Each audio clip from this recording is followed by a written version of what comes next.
Well, hello, everybody. This is Rupert. I am in Nevada. Area 51 is about 20 miles that way. And I've just been to the little Ailey Inn, which was kind of fun. It's a very well-known alien-themed inn, which is on the extraterrestrial highway, which is just here. So I am going to host an event this evening, a contact event this evening, just outside of Rachel, which is where this area is. And we're going to attempt to communicate with any beings that are in this area, any beings that might be floating around the area of Area 51. So that's where I am. That's what I'm doing right now. But I have been working through a series of um, accounts of reality, scientific reality, paranormal reality, alien reality. And so I'm going to keep going with that today. And today, one of the things I'm going to look at, the thing I'm going to start with, is fortune telling practices, fortune telling tools. But I'm going to start off by giving you a little update, maybe just for 2 or 3 minutes, on the state of my tour. And I apologize while I just pour myself some water here. For some reason, even though I'm in Nevada, which is Pacific Standard Time, my clock on my phone is picking up Mountain Standard Time. So I was here an hour early, an hour ago, and then I decided to do some other things quickly and last minute got those done, and now I'm rushed and I'm here. Yeah, life on the road is a bit confusing at times. I'm just going to take a little sip of water here.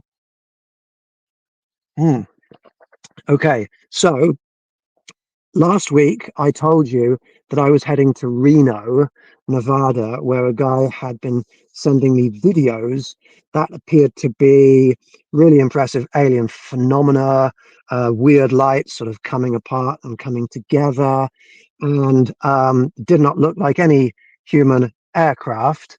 So I went all the way up to Reno and met with this guy, really nice guy. Had a really nice time hanging out with him for a couple of nights. But I did not see any of any alien phenomena. And I suspect maybe that one or two of the videos that I had been sent might have been of car headlights on a nearby hill. And that's the nature of UFO and paranormal investigation. You go along, you go with an open mind, but you also have to have critical thinking. You have to be open to non-paranormal or non-alien explanations, and I that's what I was finding there. It was interesting, though. Another person came to one of my events out there who works on a helicopter in that area as a paramedic, and he was saying that when they're flying around at nighttime in that area, they're seeing UFOs all the time. They have to wear night vision goggles when they're flying around at nighttime, and he said that they see flying saucers and flying triangles and various other things pretty much all the time when they're flying around out there. So I'm staying in touch with him, and maybe hopefully we can get him equipped with some kind of a good night vision uh, uh, technological capability so he can record some of those things, because that would be cool. I would have loved to stay for longer and maybe go on his helicopter with him. I wonder if they would have permitted an official UFO investigator to go around with them when they're doing their emergency medical flights. Probably not, but I had to continue on my tour, which is scheduled. Yesterday it was scheduled to Tonopah. I apologize if I'm saying that wrong. Tonopah or Tonapa, as Google Maps says it. And let's see, 33 miles from Tonopah is something called Tonopah Test Range, I think. It is also known sometimes by the name Area 52. And I haven't done a lot of research into Area 52, and so I'm not entirely sure if that is the official designation of that area of land by the military. But I climbed up a mountain and I looked across. I mean, it was 30 miles away, but I could see very clearly the lights of Area 52. And actually, last night when I was driving from there to Rachel, I could see from the highway, there it is, Area 52. You can see the lights of it, and the highway gets closer to it than my mountain was in Tonopah. And there is actually a rest stop right there on the highway, where if you pull over and stop and sleep the night in your vehicle at this rest stop, you can just look across and you can see the lights of Area 52 right there. Now, I did a little bit of nighttime recording of the sky there, and I did have a brief look through that this morning, my recordings, and I did not see any anomalous lights in the sky. I did see one amazing shooting star that came in and broke up and exploded in the atmosphere as it was heading down towards Area 52. I'm assuming it was a meteorite and that they didn't shoot down an alien craft, but you could see it sort of exploding as it entered the Earth's atmosphere there. That's cool. I will release that at some stage in the future. And I have continued along the extraterrestrial highway to Rachel, to the little Ailey Inn, and very nice people there. And this evening, outside of Rachel, I'm on Bureau of Land Management land, and I'm going to host a contact meditation out here for anybody that wants to participate. So if you're in the area and you want to participate, then, well, you probably know where my group is. My online group is by now. Just join that group. I'll give it to you at the end of this this podcast in case anybody's interested in joining that group. And then all the details there, and you can drive out here to Rachel. So that's my update of the tour. Tonight or tomorrow morning, I am driving into Las Vegas. And so tomorrow, that'll be Friday evening, I am hosting an event in Las Vegas, and you're welcome to come along to that event if you want to. We're meeting outside the gates of the Desert National Wildlife Refuge at 7 p.m. and come and join me there if you would like to, if you're in Vegas or in the area and you would like to do a contact event with me. Right. So it's very unusual weather here right now. It's extremely sunny. There's not a cloud in the sky. So it's very, very warm during the day. But it's fairly high elevation. We're over 4,000 feet here, and it is winter. So the air is quite cold. And as soon as the sun disappears, it's like it's not much fun being outdoors. So that's my tour update. Now I'm going to continue to work through my account of reality. And I apologize that I'm going to be looking down a bit for this, but I will look up and down as I work through this. Fortune tellers. Okay. Common fortune telling practices include tarot card reading, tea leaf reading, bone divination, astrology, palm reading, numerology, crystal ball reading, rune casting, pendulum reading. Now, when these practices are performed by experienced psychics, they can assist the psychics in accessing information about the past, present, or future psychically. I have received enough information, enough evidence in my life that people that utilize these methodologies, if they are psychic, if they have psychic abilities, then they can utilize these tools to access information about somebody that they're doing a reading for. However, it should be understood that the tools that these psychics use are not themselves in any way magic or spiritual or paranormal. In other words, if you were to be taught how to read tea leaves by a psychic, but you're not psychic yourself, then you are not going to be able to read those tea leaves or read a crystal ball or read tarot cards or any of those other tools in a way that you're going to get psychic information. The psychic information is not in those tools. They don't like unlock some special like computer game cheat to the universe so that you can somehow look into paranormal realms and look into the future and look into the past. That's not what those tools are. Those tools are just, I'm not sure if this is a word, random. Oh, there's the word. I was going to say randomifying, but randomizing. They're randomizing tools.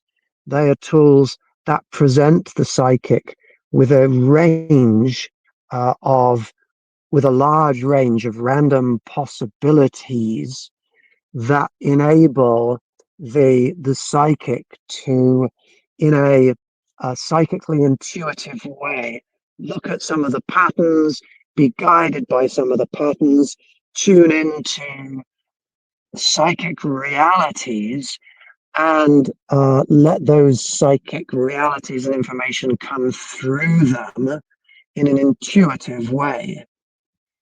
They're not actually reading things in those tools, although it may come across that way to them. And I have good friends who do some of these things who have explained what I've just explained to you, that they understand that these are just tools. And when they put the tools in the cupboard, they're still psychic and they can still get psychic intuition. It's just these tools help to focus and direct their minds into asking questions. It's like when we remote view. When you do remote viewing, you have a monitor, a person who is monitoring you to feed you suggestions, and the suggestions are not spiritual or psychic. They're just suggestions like, what color do you see? What sounds do you hear? Do you smell stuff? What do you feel? What feelings go along with the place that we're remote viewing? And in response to those stimuli, the brain, the psychic, both the physical and the psychic brain of the person doing the remote viewing is guided, like little snaps of energy, is guided to look and to perceive the color, or to look and perceive the sound. It's called the stimulus response method to remote viewing. And if you download the CIA's instruction manual, PDF from their website on remote viewing, it goes into a bit of scientific depth about how that, I'm not sure if it goes into depth about how it works, but how you can do it. Nice cool water up here. Okay, so let's see. So tarot cards, tea leaves, animal bones, astronomical data, palm lines, numbers, crystal balls, runes, and pendulums, they don't contain within them any inherent connection to psychically accessible information. So non-psychic people who are not able to use those same tools and methods to non-psychic people are not able to use those same tools and methods to access information psychically. Now, the least reliable of all of those Got dust all over my laptop. The least reliable of all of those fortune-telling practices, I have to say, is astrology. And I am an astrophysicist, not an astrologist. Astrology is they have the ology at the end of that word, and ology means logic.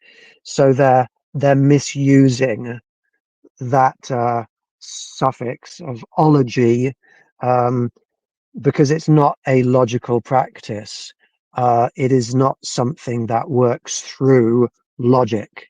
There's nothing wrong with logic. Logic is awesome, but that's not what they're doing when they do astrology. Now, astronomy, when you look at the sky, there's nothing paranormal about that. Astrophysics is very logical. Physics is very logical science, but astrology is actually not ology. It's not a science, and it is misunderstood by a lot of people. The basic idea of astrology is that there that at the moment, I, I'm going to summarize this a little bit. I know astrologers might take issue with me saying this is what astrology is, but one key element within astrology is that at the moment that you were born, the positions of the planets in the solar system, the position of the planets in the sky, the position of the stars in the sky, the constellation positions, the moon, the phase of the moon, and things like that. They all somehow connect and relate to the who you're going to be for the rest of your life, for your character, for your personality. This is astrology, and I apologize if I am upsetting some people, like telling them that Santa Claus isn't real, but horoscopes are not real. It's nonsense. There's no actual mechanism, scientific, physical, or paranormal, or spiritual. There's no mechanism by which the positions of what is out there in the universe, hundreds and thousands of light years away, has any impact on who you're going to be as a person in the future for the rest of your life, whether you're going to get good fortune or bad fortune. That's nonsensical. It's illogical, and I apologize for that. But if you're a psychic and you're confronted with all of this astrological data, then it could be that when you're confronted with so much data and you're looking for something that you can connect to tell somebody's fortune or talk about them, give them a reading, it's possible that your psychic intuition kicks in and you're drawn to interpreting the data in certain ways which conform to paranormal realities. Um, the sentence that I just said, it's kind of complicated. Reality is kind of complicated. I know because I'm a space scientist. I've worked through relativistic equations. I've worked through quantum mechanics, the mathematics of quantum mechanics. Sometimes reality is not easy to grasp. And if what you're looking for is a quick, easy belief that you can latch onto that requires no thinking skills at all, then what you're going to end up with is not a is not a model of reality, is not an understanding of reality. It's just going to be your life is going to be belief based, accepting things as being true without any proof, without any thought, and 99.999% of all beliefs are completely incorrect. So I apologize for being blunt about this, but no, your horoscopes, when you read them in the newspaper or magazine, you can't lump people together into one of 12 categories or even 1,000 categories. It's nonsense. But we want things like that to have meaning, and so we read into we read our horoscopes and we see things in there that, oh yeah, that applies to me. I'm not sure about that, but that bit applies to me. And the horoscopes are worded in ways that people psychologically can latch onto them and say, oh yeah, that applies to me. Um, but most of the things in horoscopes could apply to everybody. There's very few times when in a like a newspaper horoscope, there's going to be something clear in there that is so specific that an individual can gain something out of that to the exclusion of everybody else on the planet, or even to the exclusion of 11/12 of everybody else on the planet. So um, if you are a psychic, then these tools can work.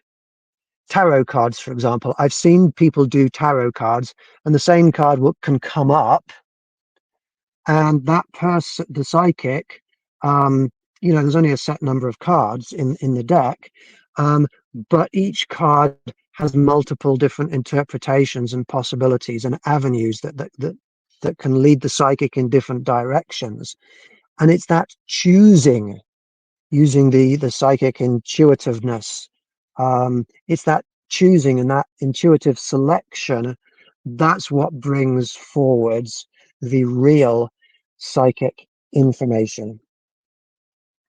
So let's see. And just as a last sentence on that, in my experience, real psychics do better with tools that are more fluid than astronomical data. Astronomical data, the data itself might be quite precise if they're using it right. It could be quite precise. This is the position in the sky where something was at the time you were born. That could be quite precise. But that's set, that's solid, that's not very fluid. A tarot card is fluid because there's multiple different meanings that you can read into something. So when psychics use tools that are more fluid, more randomized, then greater levels of interpretation are permitted. And that is where the psychic information can come through, in the psychically guided interpretation of real information. Okay, so that's my take on fortune telling, and now moving on to something completely different: artificial evolution. The more intelligent that a species becomes, the more knowledge about reality that they acquire. Intelligence is important. I'm going to take a sip of this. As far as we're aware, scientifically, the most advanced terrestrially evolved organism on this planet are humans. We can describe ourselves as the most intelligent, and we can judge that intelligence to be greater than, say, the intelligence of a chimpanzee or a dog or a pig or a cow or an insect, because we can do things like mathematics. We can, some animals have creative elements to them. If you've seen some of the birds, the way they create the men go out and they or the males create their nests to impress the females, things like that. There's some creativity in there, but they're not going to be able to write a novel or a screenplay. They're not going to be able to construct a machine, other than like a simple tools like using twigs to take insects out of termite mounds and things like that. They're not going to be able to construct a Toyota or a smartphone or anything like that. We are, as human beings, intelligent in comparison to those other beings. Now, some people think that because we're at the top of terrestrial species in terms of intelligence, we've reached this wonderful apex of intelligence where we're the ultimate biological creation or evolution or production, and that really there's not much room for intelligence beyond where we are now. But that's completely not true. if you consider, well, first of all, look at IQ tests. Now, you can take an IQ test, and they're not 100% sort of scientific, not 100% objective all of the time, but there are definitely some people that have a much, much higher IQ and some people that have a much, much lower IQ. There are and have been geniuses on this planet whose ability to understand science and technology and mathematics and complex philosophical arguments in a very logical way is very high. And then there's some people I know who every TikTok video that they watch, no matter how silly it is, they send me the link to it and say, "Hey, Rupert, um, is this true? Is this real?" And shall I let me say that some people, um, and I am not, I'm not saying this in a nasty way. I'm not trying to criticize anybody. The people I'm talking about are actually extremely wonderful, wonderful people. But their ability to determine what is true and what isn't sometimes is very, very low. And when I have conversations with them, sometimes I realize that I'm not going to be able to have those high level conversations. We're limited by a person's intelligence. Um, it is an objective fact that some people are more intelligent and some people are less intelligent. All you need to do is look at politics to find examples of both of those things. Um, and so we haven't reached this apex of intelligence yet. When we look at the history of humanity, we're the same species that we were 100,000 years ago, 200,000 years ago, 300,000 years ago. We're the same species. And yet it is only now in the last, 30 years that we've invented cell phones, smart screens, smartphones. Um, our technology is continuing to increase. It's not because our intelligence is increasing. It's because we're learning something, passing it on to the next generation, and then they're learning a bit more. And then the next generation is learning that bit more, and then they're passing it on to the next generation. There's this cumulative learning that is going on. Um, I'm pretty knowledgeable about physics, and I've done a lot of that physics myself to prove it, but I didn't have to start from scratch like as a caveman. I wasn't like in the Stone Age in terms of technology when I started learning science. I learned a ton of science really, really, really, really quickly from history to elevate myself to the knowledge that I currently have. Um, and um, so the species as a whole, human beings as a whole, is of a certain intelligence, and then we've built upon that intelligence to create things like steel, for example. When there was the steel, we had the Bronze Age and the Steel Age. But if I were to ask you the question, what is bronze made out of, or what is steel made out of, I would think it's probably less than 1% of people that would know the answers to those two questions. Um, as a as people living in today's society, we are not as intelligent as a lot of the inventions that we live with. Um, and that can be a real problem. Who was it? There was somebody famous gave a famous quote. I can't think of his name. Let me see if I can remember the quote. He said, "We live, unfortunately, in a world that is based on science and technology, um, but unfortunately, in this world, nobody knows any science or technology, and that is a recipe for a disaster." To be living in this world. A famous writer, who was it? It wasn't Arthur C. Clarke. No, it's gone. Oh dear, my touring tired brain can't recall. I'll probably remember it in a couple of minutes. But we have a long way to evolve into the future, and our intelligence is going to increase a lot in the future. The intelligence of our alien friends is so much greater than ours that we come across to them in as a, let's say, a sheep does to us.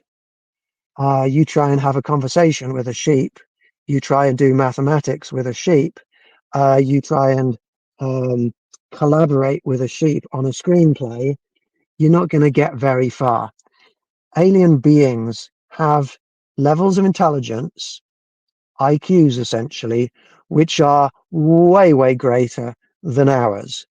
Now, I know that's hard for some people to wrap their heads around, and it's one of the reasons why I think disclosure hasn't happened, because um, the people who know this stuff, who understand that there's a lot of people that the basis, one of the foundations of their religions, for example, is that human beings are a special creation of God.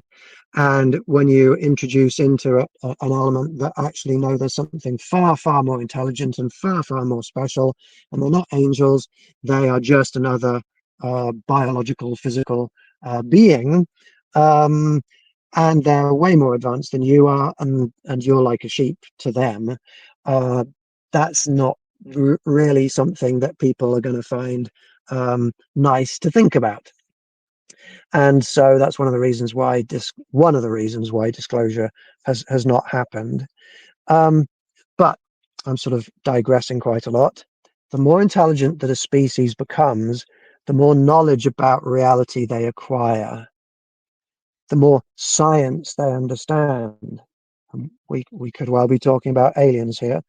The greater their technological advancement becomes, and the more capable they become at genetic engineering or bioengineering. Now, we have just got to the stage where we are doing things like cloning, where we can edit genes, and we can essentially create new species. And I'm not sure we've created new species yet, but we've certainly done a lot of genetic manipulation with a lot of species, both plant and also some animal species.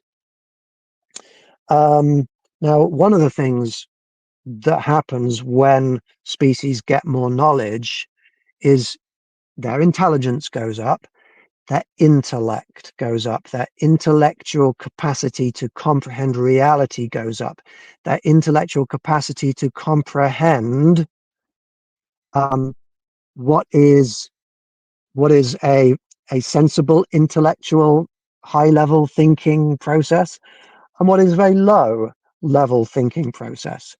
And one of the lowest level thinking processes that human beings are involved do quite a lot is believe stuff, accepting things as being true without proof. That's an intellectual invalidity. There is no basis for accepting no intellectual, valid, logical basis for accepting something as being true without proof. And that's what beliefs are, as opposed to knowing something. Belief versus knowledge. And our alien friends can see and understand that, and to them, belief is, well, they've evolved beyond that.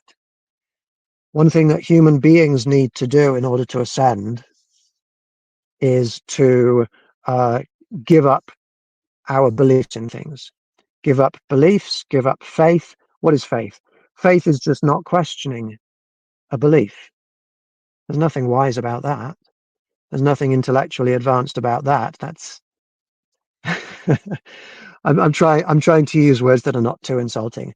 It's intellectually very low level of thinking to accept something as being true that has been proved, to then have faith in it so that you're not going to question whether it's true or not. So somebody comes along with a higher level thinking skill, a logical thinking skill, gives you that enables you to have knowledge, well, that beats beliefs intellectually completely, hands down. And yet we live in a world in which is still belief based, where people reject knowledge and logic uh, in preference for the things that they believe. Well, um, that's disastrous for humanity. But we've just got to that level where our intelligence is sufficient that we can learn sciences, we can learn technologies, and that's what we're seeing around us right now with this big acceleration of science and technology, because some people on the planet are going with that. Some people on the planet get that. Now, they're not doing it in a very, some people are not doing it in a very morally wise way. We're making nuclear bombs and we're reverse engineering alien technology and keeping that secret so that we can go out and use it in combat situations and to gain power behind the scenes. It's not been being done in a nice, fair, democratic and moral way. But that's where humanity is. But these alien beings, they've passed that stage. They've evolved out of having beliefs. They just know stuff. They know what they know. They know what they don't know, and they know that accepting things as being true without proof is silly. And we've just got to that stage where we can do genetic manipulation and create these different species. Well, our alien friends have been doing that for at least tens of thousands of years, probably hundreds of thousands of years. Eventually, sufficiently intelligent species learn how to artificially modify their own species' physical bodies. Now, to us, partly because of our history, but partly because of our intelligence, we find that to be abhorrent. Let's say many people find that to be abhorrent, to be able to decide what our physical bodies should be, to decide what the physicality of our children should be before they're born. There's a history involved with why many people find that to be somewhat immoral. But there are a lot of practically. Sorry, is that a mosquito? No, it's just a moth. If it's a mosquito, I have to close all my windows and doors so I don't get bitten all through the night. We can genetically modify human beings in order to prevent human beings from having genetic disorders, medical disorders, and that, I mean, to me, that comes across, that's a moral thing to do, so that you're not custom ordering or building children to your specifications. You're just preventing them from having a disorder that could hurt them in their lives, or give increase the well-being of this person without the need for medication and surgical operations throughout their lives, that sort of thing. We're at that level where scientists, medical practitioners are doing that sort of thing. But 10,000 years from now, we're going to be thinking like nothing of and pre-engineering children or people to live in certain environments, like on Mars or in space. There will have been a speciation have occurred at that time. Speciation is where one species divides into more than one, and we will definitely have got there. Our alien friends have already got there.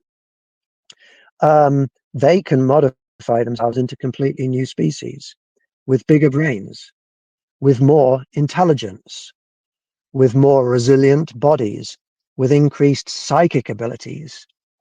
Psychic abilities, it's not magic, it's based in the biology and the spiritual components of the biology of biological physical beings. Most of the aliens that have a physical presence around the Earth are the products of artificial evolution. their species were genetically engineered out of terrestrial DNA. So if we're talking about greys, they're not extraterrestrial. They were engineered out of terrestrial DNA. Ebens, same thing. Reptilians, same thing. I mean, think about reptilians. You've got a humanoid, like looking basically having the form of a human, but they're reptilian. They have reptile DNA. What you've got is a mixture of reptile DNA and human or primate DNA that have been genetically spliced together to form a species that has certain capabilities, which is basically very strong, are very clever, um, and they have, uh, let's say, an increased, they're adapted for hot weather, which in our future is, and in places like Nevada, around Las Vegas and Area 51, places like that, is a big advantage. The idea of a reptile and a mammal somehow interbreeding to produce reptilian is nonsensical. Completely different species, completely different classes of vertebrates. That's a scientific impossibility. The beings, the physical beings we see around us, the alien beings that we see around us that are physical, that have a physical presence, they were genetically engineered from terrestrial DNA to create bodies that on our planet are suited for certain purposes, for certain functions or certain environments. We've got Ebens, we've got reptilians, we've got greys, we've got the Nordic beings like tall whites, Pleiadians, and we've got then insectoids. Insectoids are a genetic, terrestrially engineered. Now we're going back tens of thousands of years when this happened, but they got to that stage intellectually and technologically, scientifically, many millennia ago. So their species were genetically engineered out of terrestrial DNA.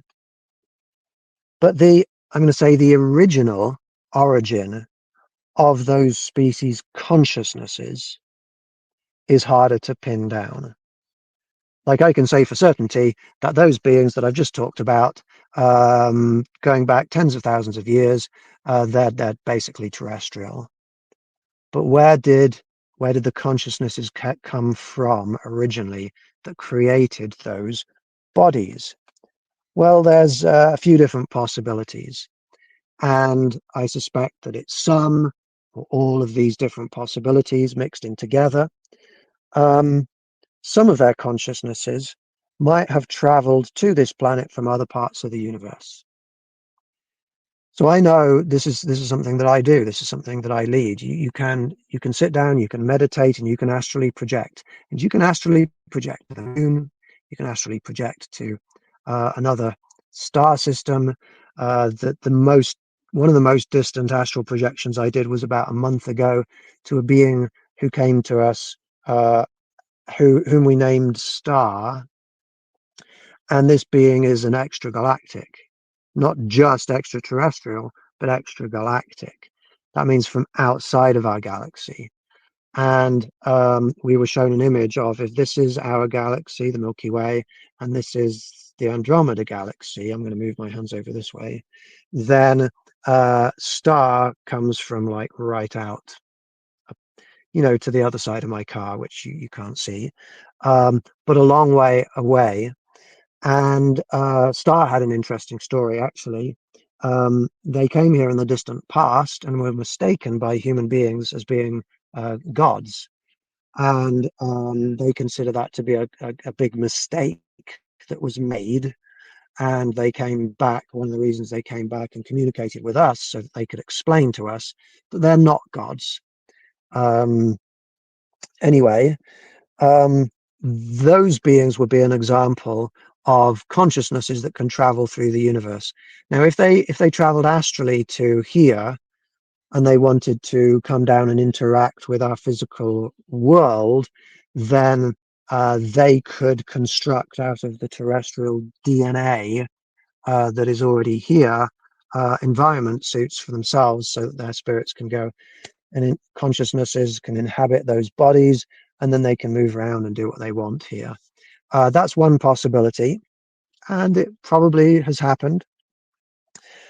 Some might have traveled to this time from other times. Now, I know that some of the beings I connect with, like the tall silvers, 8 or 9 foot tall, classic alien looking, big bulbous head, double head lobe, and silver grey skin, that they protect me. They're from the future. And a lot of people have, when they've picked up on their presence spiritually or psychically, and they establish a telepathic communication, a lot of people have said, they're your family, Rupert. This one is like your brother. He's with you a lot. He protects you. They're your family. They're protecting you. We're getting the same thing a lot, the same messages a lot, that these are basically beings who, in my future, I'm going to be connected to them strongly in some way, shall we say. And I've got theories and ideas about this, but nothing solid enough for me to say that I know. But time travel is definitely happening. And it could be that all of the beings that we see around us, the alien beings we see around us, that might have started off with time traveling beings from the future, come into our past, create these bodies for themselves, and then live here. And this is now what we see. So that's the second option. There is a third option, that some might have evolved on this planet in a past that we haven't yet uncovered in the fossil records. So, when we look into the fossil records, we're discovering new things all the time. We've discovered about 13 different archaic human species already. Human species that are not Homo sapiens, not our modern humans, is what we would say. So Homo species that are not Homo sapiens. There's been about 13 different species, including things like Homo neanderthalensis or Neanderthals, Homo floresiensis, that sort of thing. And Homo habilis was probably the first of those. And it could be that it's almost certain in terms of probability that we're going to discover new archaic species in the future. And who knows, maybe one day we will uncover a site where those species from the past that we discover, those terrestrial species from the past that we discover, are the forebears of our current day aliens. And there are the mummified remains of advanced non-human beings that people have found and discovered and even DNA tested. And in the next few months, there's going to be more of them revealed to you. And I'm excited to see what's going to happen with those. But it could be that these beings evolved on this planet, and they then gain the technological capability to be able to modify themselves further, give themselves bigger heads, make themselves more intelligent. It could be that that's what we're seeing with our alien friends around us. Now, if that were true, that would mean that the aliens we see are not at all extraterrestrial. And it's interesting because some people will not entertain, will not use the word alien, but they instead insist on that we call these extraterrestrial. That's like insisting on somebody you meet in the US, insisting upon calling them a foreigner, even though they may have been born in the US. We got to, it's not very polite to assign, to be too specific with how we label people. But the use of the word alien simply means different from us. And there's nothing wrong with that. So that's why I use that word. Okay, and some of these beings might possibly have been spiritual beings and engineered the biological bodies so that they could come into our physical realm. Imagine that after you die, you go into the physical realm, and then they have the technology uh, to biologically, scientifically, technologically engineer new bodies that then those spirits can basically reincarnate into. That's not natural reincarnation, though. That's a technological reincarnation. Um, so they appear to us to be humanoid, which means that their biological bodies were originally engineered from terrestrial DNA. Their physical bodies originated on Earth. Now, their history could be really complicated, and I've only just got just over a minute to finish this off, so I'll say this quickly. But let's take the example of the Pleiades. The Pleiades star cluster is only something like 100 million light years old, and yet there are beings whom we are calling Pleiadians. I'm not sure why we're calling them Pleiadians. Hopefully it's not due to Billy Meier, because if you research that, you will see that his photos and his accounts of the Pleiadians were not true, and that's objectively provable. Um, but if beings are describing themselves as Pleiadians to us, they certainly didn't evolve in the Pleiades star cluster. It's too young, far too young for them to have evolved. They probably they engineered humanoid bodies on this planet. Then they probably went off 5,000 years ago to this Pleiades star cluster, lived there for a while, and then some of them have returned. That's a possibility. Anyway, I've got more to talk about, but I'll save that for next week. If you want to join me in my Alien Contact event this evening, then we're meeting outside the Little Ailey Inn at 7 p.m. If you want all of the details, then please join my Patreon group at www.patreon.com/alien contact. I hope you are all well. I wish you all peace, love, happiness, and well-being, and I look forward to seeing you another time. Take care and goodbye for now.